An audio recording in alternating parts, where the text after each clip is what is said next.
Hey guys, Cycrafter here. Today I am back with another anime versus reality episode where I have a few birthdays to report on, including one that is not an anime birthday because I'm 1 year older now.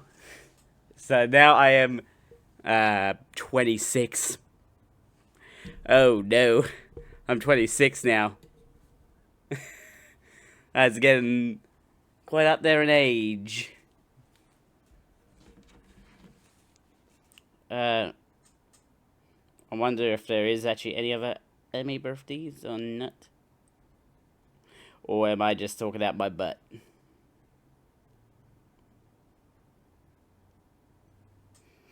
No, I am not. So, as of when I'm recording this, yesterday was my birthday. And as of when this episode will be going up, then following, not this Sunday, but the next Sunday, will be, Gasai's birthday from Future Diary.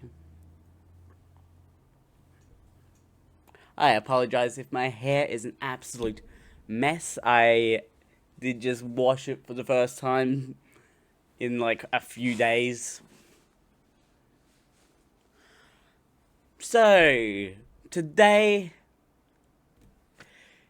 it's going to be my first ever anime where I've had to do a disclaimer for the anime because, well, let's just say death is the most tame part of this story, somehow. Like, one of the more tame parts of the story. I wish I was joking. So, disclaimer. Elfen has some very dark topics of which I am trying to make light of, but not discredit.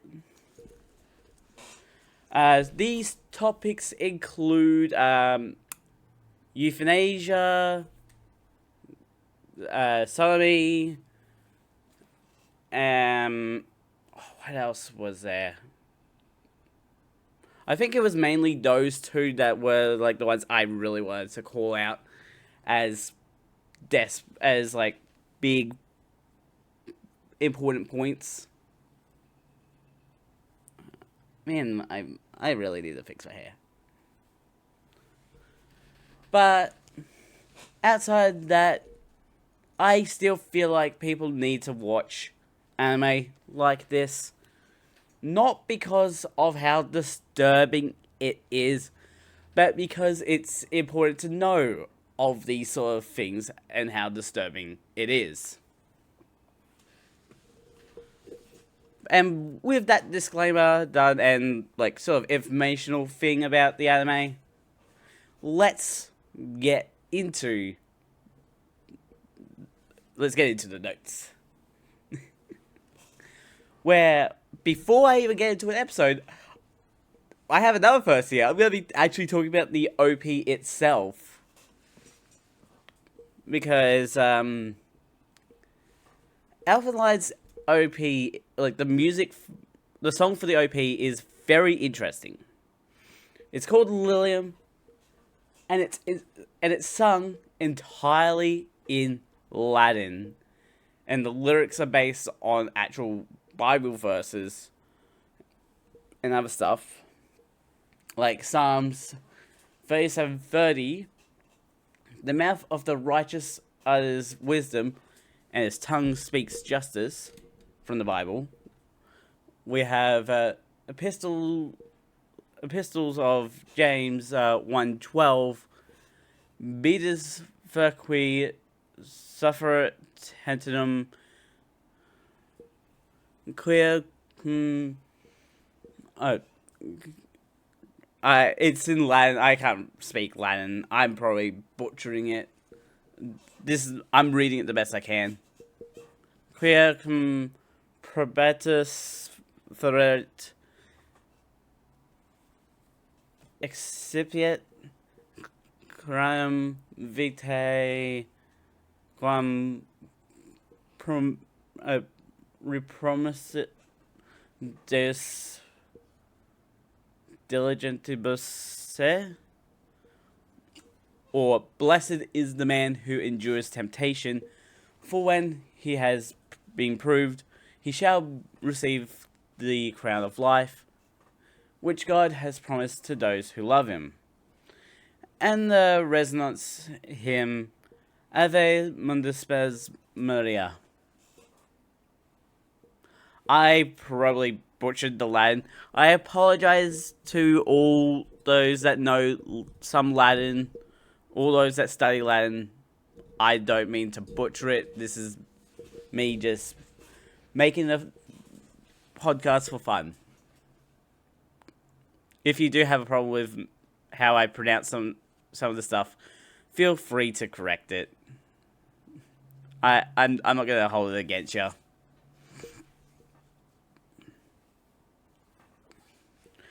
But while you're doing that, let's get into episode 1. And we get right into the action, where a dangerous being cuts off a soldier's arm, even though she's fully bound to a vertical bed.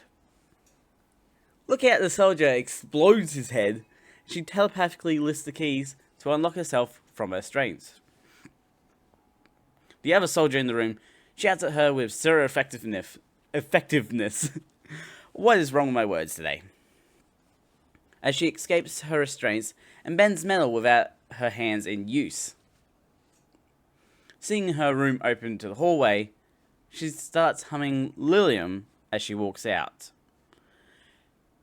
In the kitchen area of the containment facility, two ladies talk to Kisaragi, saying it must be hard to be working as Director Kurama's secretary, that he's a scary guy. But Kisaragi says he's very kind, while noting she's not much help, indicated by all the signs in the room and her almost dropping the coffee. It's like the walls are just like plastered with like, don't do this, don't do that, please do this, please do that, all for Kisaragi.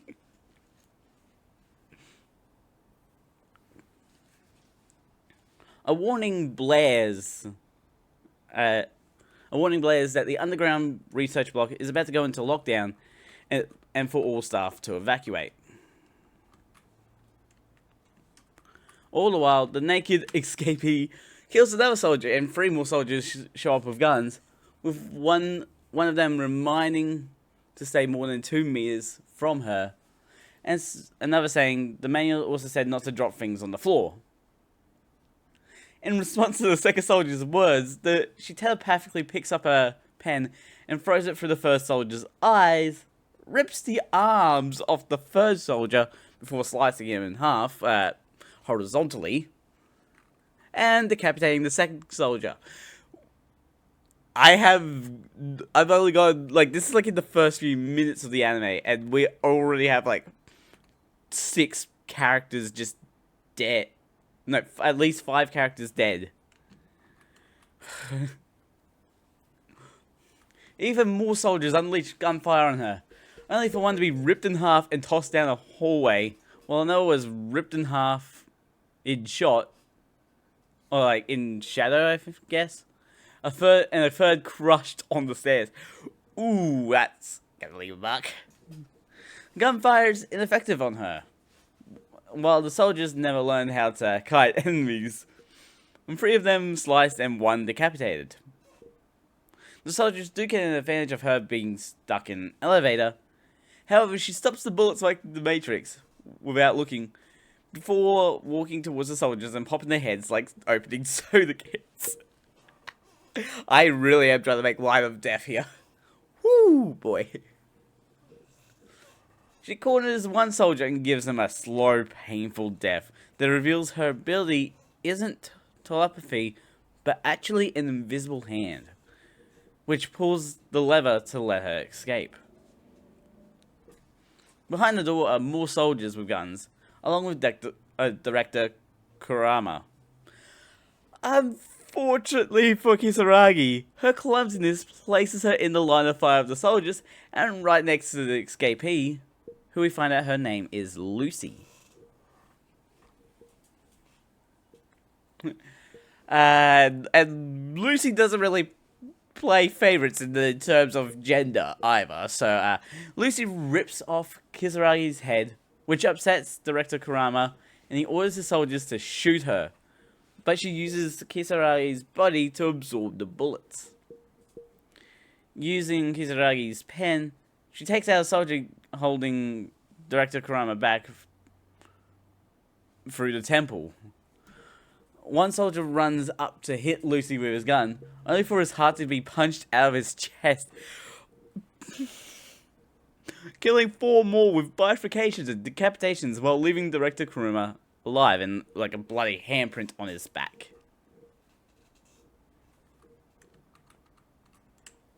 Seeing that she's heading for the emergency exit, Director Kurama orders his men to close the partition to trap her. While she uses her invisible hand to try punching her way out, somebody opens the emergency exit for her. Finding out she's outside, Director Kurama orders a sniper, telling him to take Lucy out in one hit. The sniper says his rifle is a .50 caliber anti-tank rifle, something Lucy's vectors can't even deflect. The shockwave of the shot is strong enough to crack glass, but Lucy turns her head just in time for the bullet to only shoot off the helmet and give her at most a concussion/head trauma as Lucy falls from the cliff and into the ocean unconscious.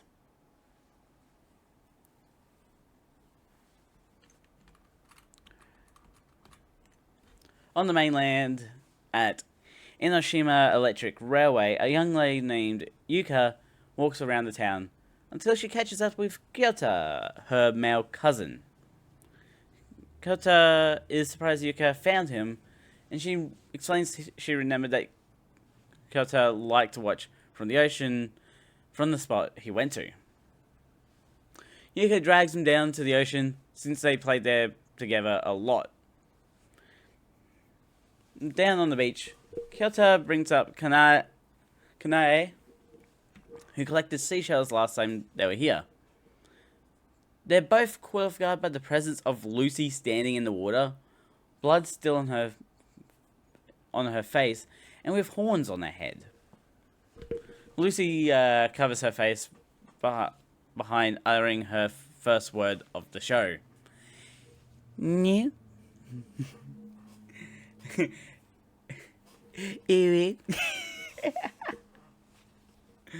Scared by Kyota and Yuka's presence. Giving Lucy Kyoto's overshirt, Yuka discovers her head injury and that her horns are real, which triggers a memory in Kyota. Yuka suggests they take Lucy to Kyoto's place to take care of her injury, heading over to the Kaede household. She explains the place used to be a Japanese-style inn that fell out of business, and Yuka can live at the household rent-free as long as he cleans it every day. Kyota asks how many rooms there are, and Yuka says there are 10 rooms and a garden, which distresses him a bit, having to clean them all every day. No, dude. You set up a system where you clean at least 3 rooms a day. And you do that on a cycle. Like, you have a 3-4-3 situation. And you just cycle the cleaning order.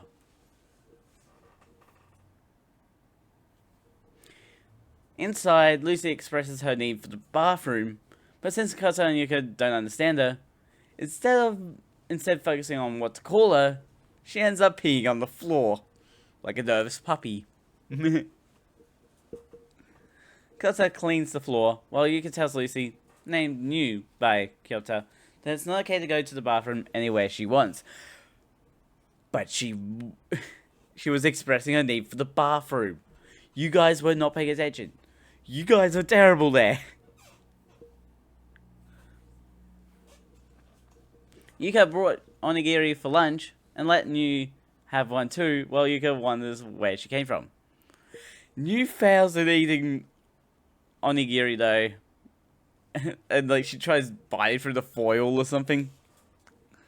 And Kyoto tries to show her how to hold an onigiri to eat, only to let her eat from his hand. Are we sure she's not like some sort of goat? Or dog? Back at the facility, the aftermath of Lucy's cell is shown as Director Kuruma's new secretary goes over how perfect their system was to keep Lucy locked up, not knowing how the shutter system opened on its own. Director Kurama says that the higher priority is killing Lucy over figuring out how the system failed, preparing to use the special assault team. One member of the SAT is Bando, who is one of their best, able to lock onto and shoot multiple targets all at the same time, with them saying that anyone able to defeat him is a monster. The only downside to Bando is his personality, which is revealed when Bando abandons training techniques to just shoot everyone because they don't scream or bleed. Okay, so we have a psychopath in training? Exiting the training arena, Bando is immediately given a mission to hunt down Lucy and shoot her dead, which makes him excited because he's actually going to get to kill someone. He accidentally brutally backhands another director, Kurosama's assistants, across the face, saying not to sneak up on him. It's like, bro. I just realized I left my water bottle over there. Let me get to the end of the episode. Yuka cleans up the household, but reminds Kota that this is a one-time special offer. Kota says that you can't stay with him, and Yuka agrees, thinking they should call the police. New pulls out a purple box from Kota's bag, revealing a seashell he held onto from back then that Kanae found and agreed with her was pretty. According to Kyoto, she died of a disease which confuses Yuka, and he holds onto the seashell to remember her. Ni takes hold of the seashell and breaks it breaks it in half right in front of Kyoto and smiles, angering Kyoto, who yells at her to leave. New runs outside while Kyoto is left wondering why she broke the seashell. Yuka suggests that since Kyoto looks sad, New thought the seashell was bad, believing that every time Kyoto is sad when remembering Kanade will be sad too. She goes to look for New because of the rain and darkness. From a Chinook, Bando expresses his surprise of receiving an order to shoot a miner and aims a gun at a fellow soldier for not going along with what he said. He states that they're trained to kill every day, letting the firing pin of his gun cock back and shooting, revealing the gun is empty. The leader explains that the target their team is hunting down killed 23 people in 5 minutes. That's actually insane. That's an insane kill streak for 5 measly minutes. Anyway, I'm gonna quickly go and grab my water bowl. I need water. I'll be back real quick. Oh. Glorious water.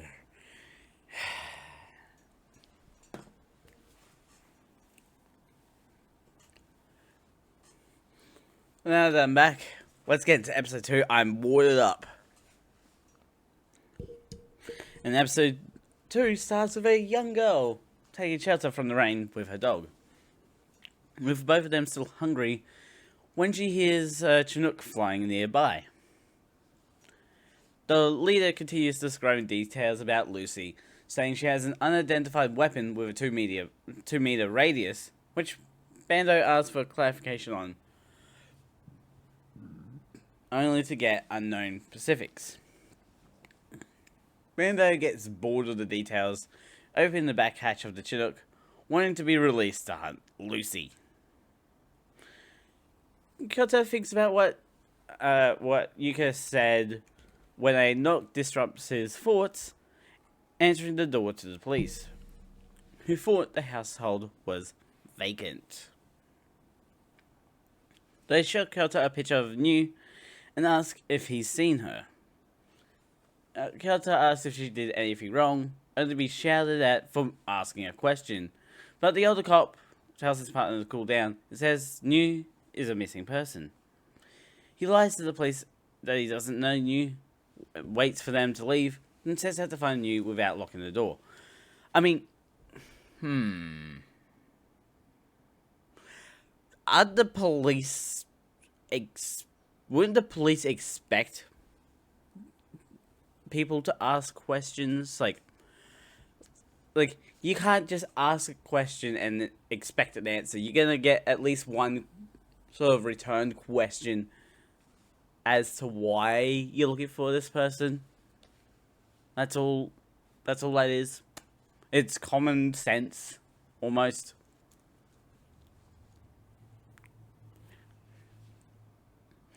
Banda, why did I say Banda?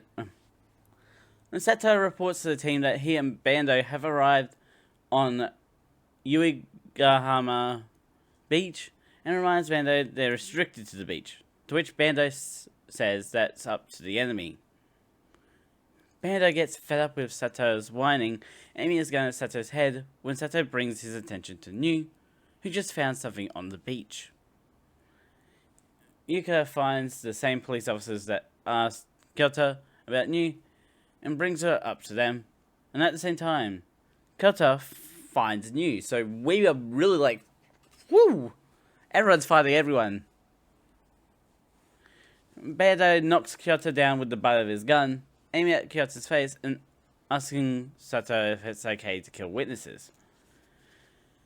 Kyoto swats the gun away and tries to run with New, only to stop at Bando's gunfire, nearly hitting them, and that's New his prey. He walks up to Kyoto and kicks him in the leg and aims at New's head.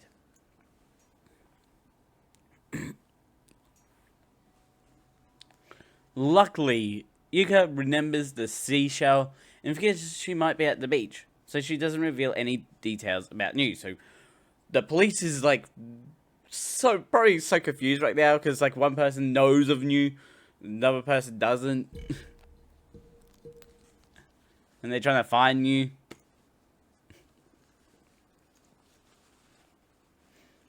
The police officers learn that the SAT are searching the coastlines without their knowledge. Heading to the beach, she finds Kyoto waking up from his injuries, more focused on where New is. I thought she couldn't stay in the house with him. Not far from the ambulance taking Kyoto to the hospital, Bando drags New by the foot along the beach. Sato thinks that New might not be the person they're looking for because of her different personality from the report.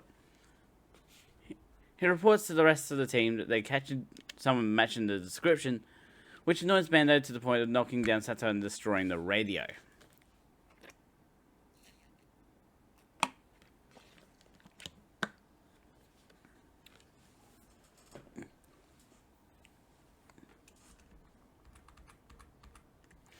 New tries escaping Bando, who wants to have a duel with Lucy, climbing into a boat. Bando hits New with the butt of his gun before turning away, saying Sato can kill her, unknowing of what he has done. What he had done has unleashed Lucy. Sato goes to shoot Lucy, only for her to punch a hole through him, slice off an arm, and decapitate him with her vectors. Bando starts panic shooting at Lucy, each bullet getting deflected, showing off her vectors by breaking the boat in half. He notices the vectors, which are 4 invisible arms that are revealed by the rain. One of the vectors crushes his helmet, and Bando is forced into running away from her attack. Knowing she is now throwing stuff hoping to hit him, Bando remembers the report details that the weapon Lucy has causes certain death at a 2-meter radius. Lucy drops a boat on him after he exposes his location, forcing him to dodge roll to safety and shout he's having fun. Waiting until she steps into Sato's blood, Bando jumps up ready to shoot her, only to discover she has Sato's gun and knows how to shoot. Oh, damn. Standing over Bando, Lucy mocks him by asking if this is fun, her vector cutting off his hand when he picks up his gun. She then breaks his left arm with her vector when he reaches out to her and pokes his eyes out when he shouts he won't forget her face. While choking him to death, he hits her right hand, which makes her look at what's in it and causes her mind to return to being new. New runs away as the young girl finds the umbrella New dropped earlier, as well as Bando's mangled body, providing medical support and calling an ambulance for him.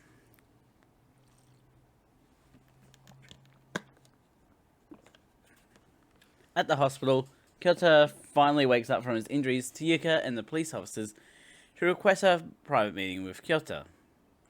Kyoto explains he was attacked by a soldier with a machine gun, but the police officers don't believe his story entirely, saying that if only there was another witness.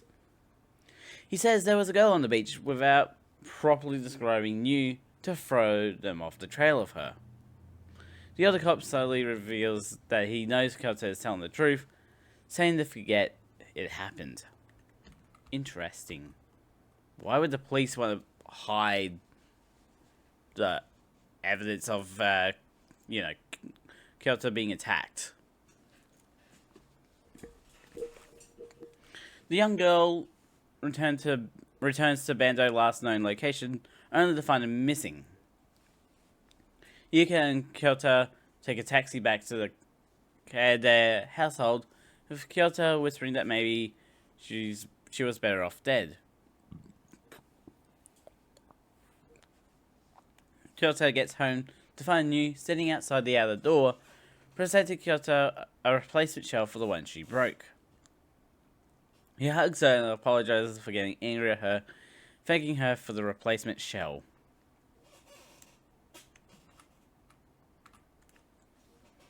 Yuka thinks back to when she and Kyoto were kids, asking him to come back next year and to not forget about her. He promises he will, saying he likes her. But all that was 8 years ago. Yuka realizes that the key to the household is in the taxi, and while back at the household, Kyoto asks who New is, saying the soldiers and the police were acting strange. Kyoto has decided to not let them take New, before revealing he got something for her to change into. Since New doesn't understand him, he takes it upon himself to change her clothes, getting embarrassed at her chest and doing it with his eyes closed. This is then followed by underwear, which is made more awkward by Yuka walking in at the moment he takes them off. Wrong moment, buddy. I love the moment of, like, he's, like, preparing, whoop, and she walks in.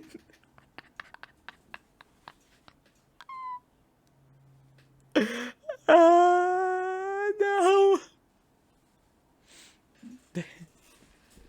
Back at the facility, Director Kurama and one of his assistants talks about how the SAT mission was a failure, and they're confirming that Lucy is on the mainland.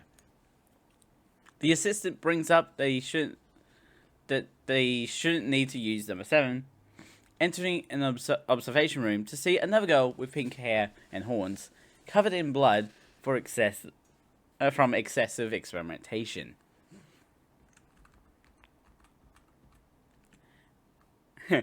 Yep.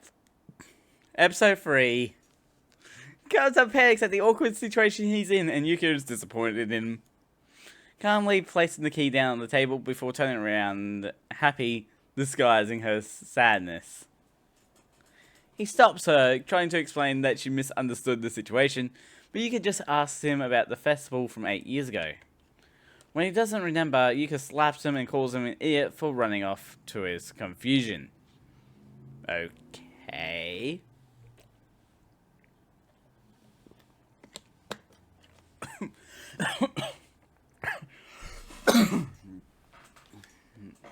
Oh my gosh. Wrong waterhole. Over at the facility, number 7, or Nana, calls director Kurama Papa, trying to reach out to him. Unshackling Nana, director Kurama asks her for a favor. Meanwhile, at Yuka's place, she looks inside a box full of katanuki, also known as die-cut candy, that you carve out using a toothpick or needle cutouts. You do not eat them. Again, remembering the festival. Kid Kyoto says Kid Yuka sucks at katanuki when she cracks a bird cutout, showing her how it's done with ease on a harder cat design.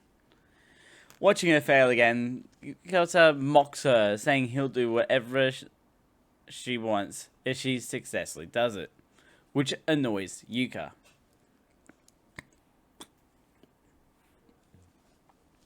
Picking up the katanuki cutouts in her hands, she crushes them and cries over the fact that Kyoto forgot about the festival.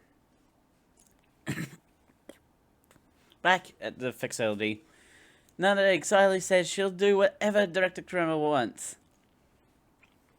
His assistant asks what she means by Papa, and the scientist reveals that Nana has been restrained at the facility since her birth, undergoing experimentation her whole life.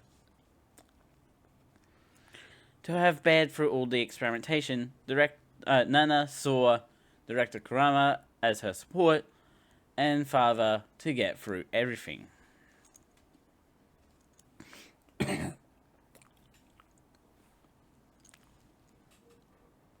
Director Kurama tells Nana he wants her to kill one person, which she says she can't do, but when he mentions that it's a Diaclonius like her to escape,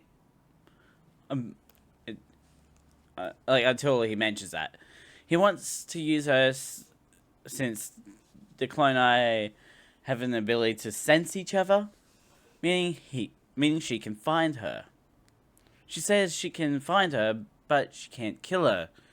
So Director Kurama says confining her will do. And Nana says if this person causes him trouble, Nana asks if this person causes him trouble, to which he answers yes, and has to rely on her.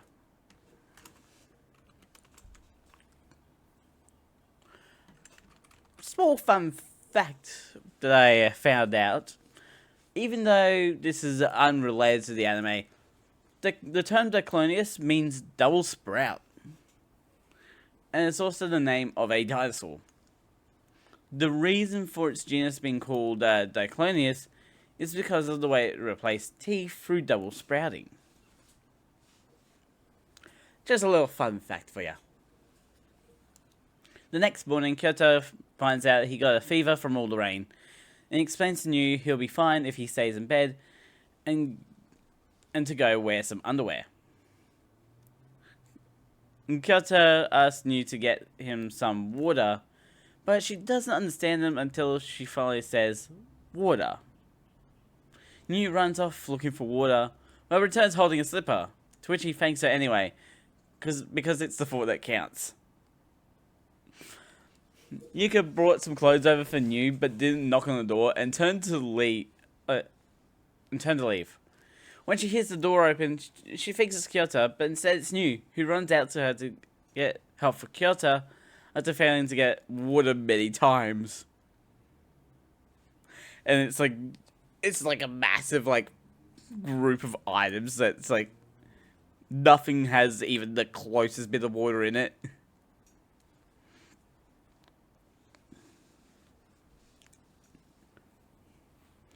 Kyoto brings up the festival again, but Yuka says it doesn't matter anymore. Still, he says that he doesn't remember much from that day, only remembering it as the day he said goodbye to her for the last time. He also says that around that time his dad died in a car accident and Kanade got sick, which Yuka is shocked by, and he thinks that's why he doesn't remember the festival.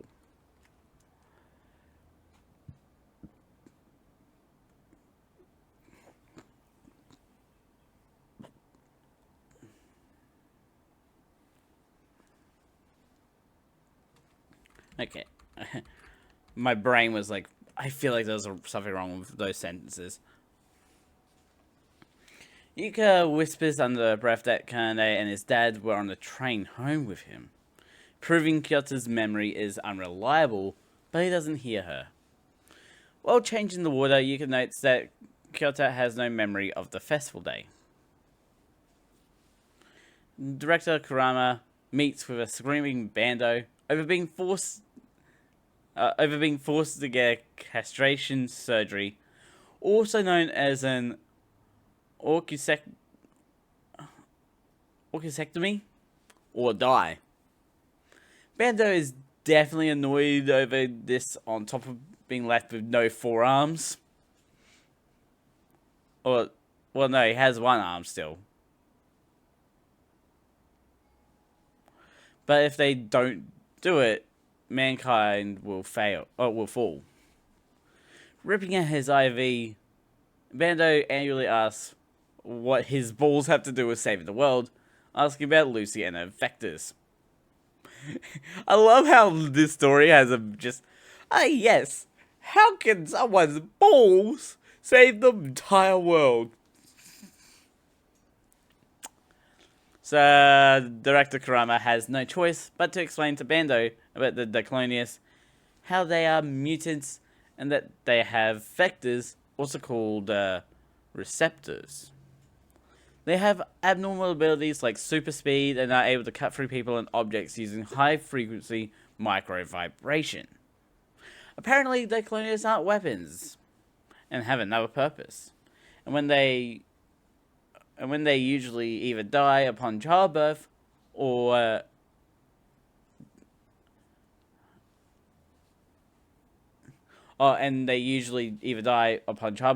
die within a generation.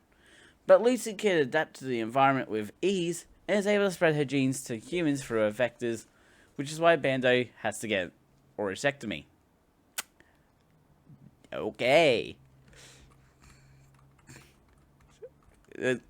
Weird excuse to take someone's balls, but okay.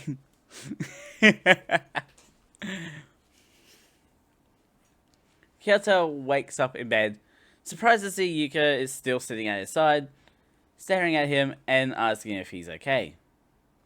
She notes his fever seems to be gone, but his focus is on where New is at, seeing her dressed in some of Yuka's clothes. Yuka asks if they're going to call the police about New, but Kyoto yells at her that they can't. Kyoto explains he's not thinking anything weird, but Yuka decides to live at the household so he and New aren't alone, to avoid the underwear situation that happened last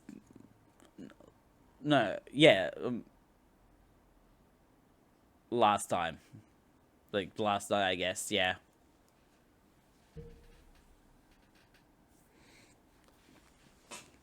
Nana tries to seek approval of how she looks from Director Kurama, but he's too focused on her fighting Lucy.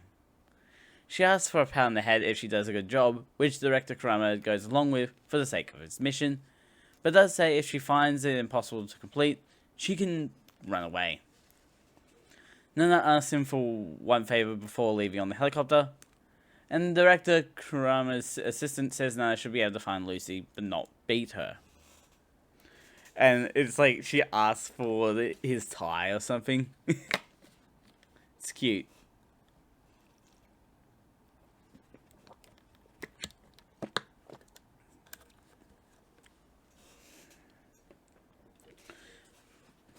Kyoto is already back to clean the household and complaining about Yuka, but finds a bit of solace in the idea of living with a girl until Yuka catches him thinking like that. Damn Damn girls are able to read minds. Yu manages to mime cleaning to let Yuka know she wants to help clean the household, so Yuka gets a cleaning rag for her. Running over to Kyoto, Yu gets too close to him where he accidentally elbows her in the chest. Only for her to place his head on her chest and be inappropriate around him, which ends with Kyoto getting slapped. He's in a loose situation there. Like, he's getting... Like, she's the one forcing it on him.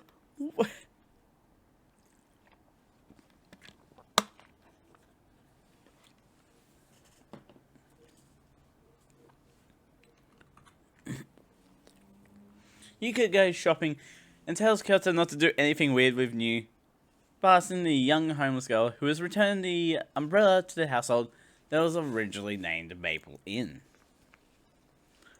She brings the umbrella to Kyoto and says she found it 2 nights ago, which makes Kyoto go into questioning mode and confirming his story of a soldier being present. Yuka returns to the shock of the young girl's presence, and Kyoto explains she saw what happened that night with the soldier. Yu examines the box Yuka left in the hallway, while Kyoto exclaims that the detective who came to see him also knew about the soldier. Distracted by the box, Yu slips on the clean rag, bringing Lucy back to the surface.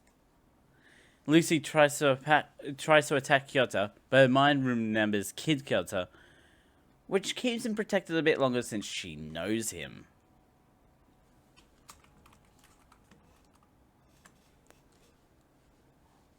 Also, it turns out that Yuka's box is Kyoto's music box that plays Lilium that he forgot at Yuka's house last time he was around.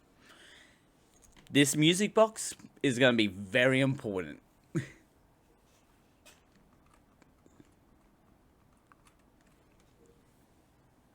Hearing the dog barking outside, Yuka asks the young girl about the dog, who, like her, is also homeless. Lucy steps outside and seemingly kills the dog with her effectors, and Yuka notes she's gone out. Kyoto says she'll be fine, and that her horns are covered, which the young girl questions about. The young girl, who is Mayu, is reluctant to reveal her address when Kyoto asks her so he can ask her questions if need be. It turns out that Lucy only released Wanta from its leash as Wanta returns to her, and she asks them to never leave her.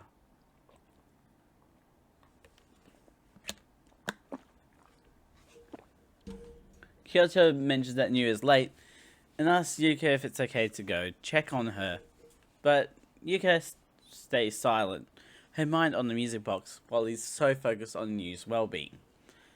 She says he doesn't remember anything from the festival 8 years ago, and asks if he thinks about fondling her chest. Nana's favor, she asks of director Kurama, was for his tie, which she ties around her head to hide her horns. Finding Lucy immediately, Nana says she will be going home, asking Lucy to come with her.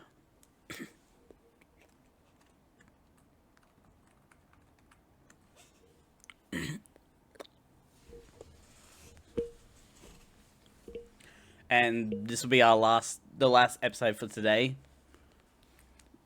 Nana reveals she has already contacted the facility about her and Lucy's location. Lucy stands up, causing Nana to ask if she's going to kill her, but Lucy says she's apparently never killed a person. What? Nana explains she can't return home unless she brings Lucy back too, but Lucy pins her in place, using effectors in strategic places, including one in Nana's head where she could kill her by moving a vein in her brain 1 millimeter. But she doesn't do it, telling Nana to go home, and when Nana speaks back, Lucy slaps her into the wall, just like a full-on whap, but with her effector.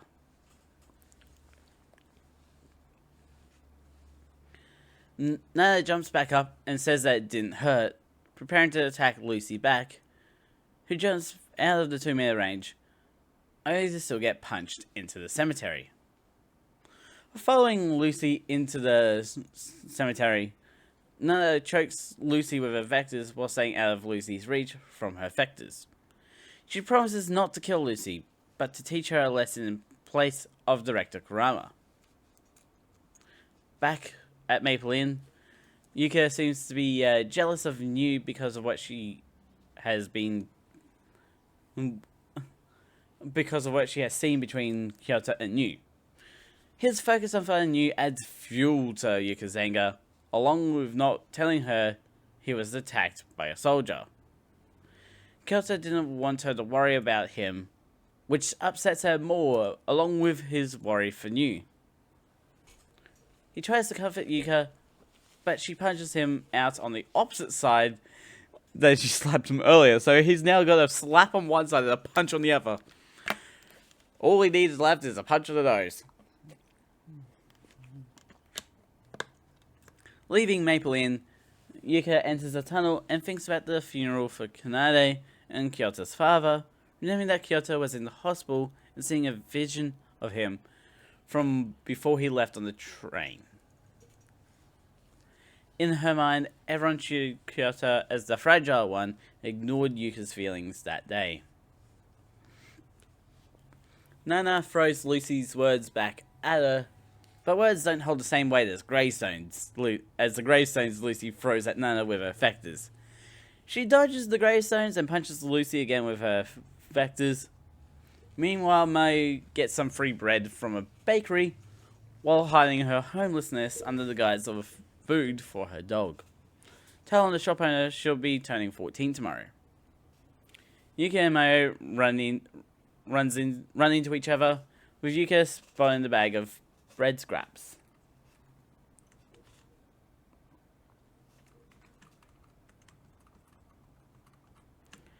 In the cemetery, Nana is certain Lucy can't win against her because of her short vectors, which is quickly disproven by another gravestone and some itatoba, which is like the wooden stakes.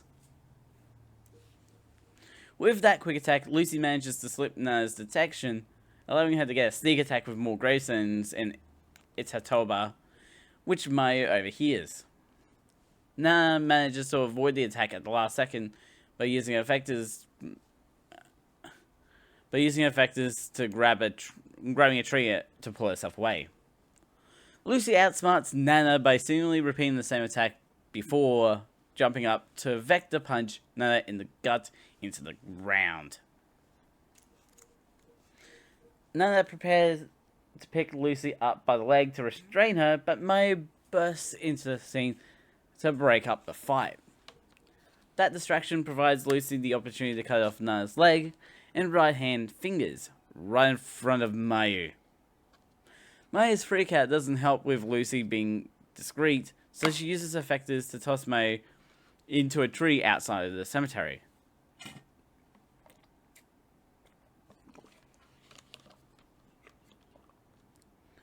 Nana tries to act strong in the face of Lucy, but cries out in more pain when Lucy rips her right arm off. Lucy asks Nana if it hurts, to which she lies, so she rips off the rest of Nana's limbs, preparing to kill her when a sniper barely misses her. Director Kurama walks up to Lucy and Nana, distracting Lucy long enough for Nana to return the favor of the brain vein technique to stop Lucy from using her vectors. With Lucy unable to attack, Director Kurama walks over to Nana to ask why she didn't wait, and it's because of her desire to impress him by bringing Lucy back all by herself. Lucy is confused by Nana calling Director Kurama Papa, thinking his daughter was dead, and he angrily backhands her saying he killed her. Unable to use her vectors, Lucy escapes, the soldiers following her as Director Kurama stays behind to look after Nana. She asks him if she'll be useless now, apologizing for messing everything up, but he asks her to not talk anymore.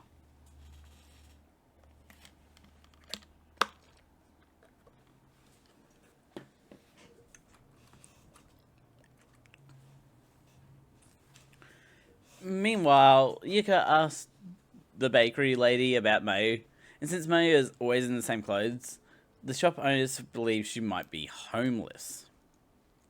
She figures she should tell Kyoto that Mayu is homeless when she hears a helicopter flying overhead. In the helicopter, Director Kurama gets a call from Secretary Shirakawa, who lets her know that Director General Kakusawa is at the facility. Lucy finds Yuka somehow back to being new for protection, getting free medical triage for the cut on her arm. Kyoto realizes that the grandfather clock is broken when the telephone rings, bringing him to Mai at the hospital.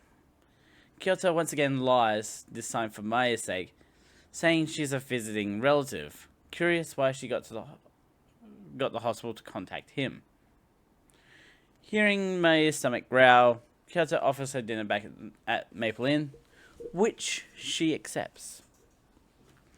Back at Maple Inn, Kyoto learns that Yuka found New, and they're both home while Yuka sees Mai with him. New then runs into Kyoto's arms and Mai recognizes her, exclaiming that there's no way legs fly off on their own, waving it off as a strange dream and confusing everyone as well in the process, I guess. Yuka announces dinner is ready and Mai absolutely loves the food, and Kyoto says that this is average, angering Yuka. She also went to the trouble of preparing the bath for Mai as well, wanting Mai to at least stay the night. Be more like Yuka. She's awesome. Mai goes to take a bath and Yu joins her while Yuka tells Kyoto about Mai collecting bread scraps from a bakery, thinking that Mai might be living on them. Kyoto is on the same wavelength due to Mai's caginess about her family and home, with Yuka thinking they should call the police. Kyoto wants to ask her about her past first, and adds he's still untrusting of the police. Telling Yuka about that night on the beach, which explains his overprotectiveness of New. New interrupts their moment of silently staring at each other with her nakedness, making Yuka take her back to the bath to dry off. What's the female version of of cock blocking?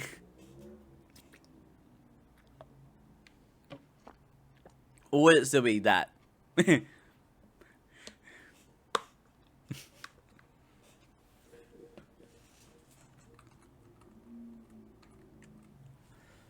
Director Kurama has this meeting with Director General Kakuzawa, with Kakuzawa focusing on how they can't lose their Eve for their new human race. However, he wants Director Kurama to kill Nana, seeing her as a useless colonialist, and won't take no as an answer. As the meeting wraps up, Director General Kakuzawa gets a call from his son, asking for another small increase to his research budget, because he's so close to completing it. His research partner asks how the budget discussion went, talking about how close the vaccine for the colonists they're making is to completion, but a bit more money will help. Professor Kakusawa doesn't want his dad to have Lucy so easily, meaning he's probably behind Lucy's escape, saying it under his breath so his partner doesn't hear. He's glad they haven't found Lucy yet, seemingly obsessed with her. Forced to euthanize Nana, Director Kurama does it himself instead of Shirakawa, lying to Nana they need to examine her, but she seems to understand he had to kill her.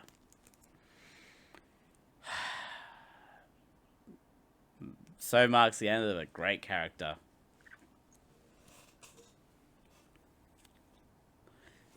And that also marks the end of this first part for Anime versus Reality.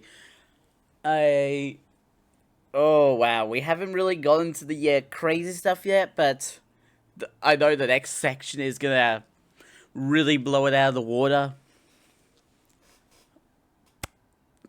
Anyways, for YouTube, links will be in the description to both the channels and the Twitch for you guys to go check out. Don't forget to subscribe and hit the notification bell so you know when the next video comes out. A ding, a ding. I'm Psycrafter out.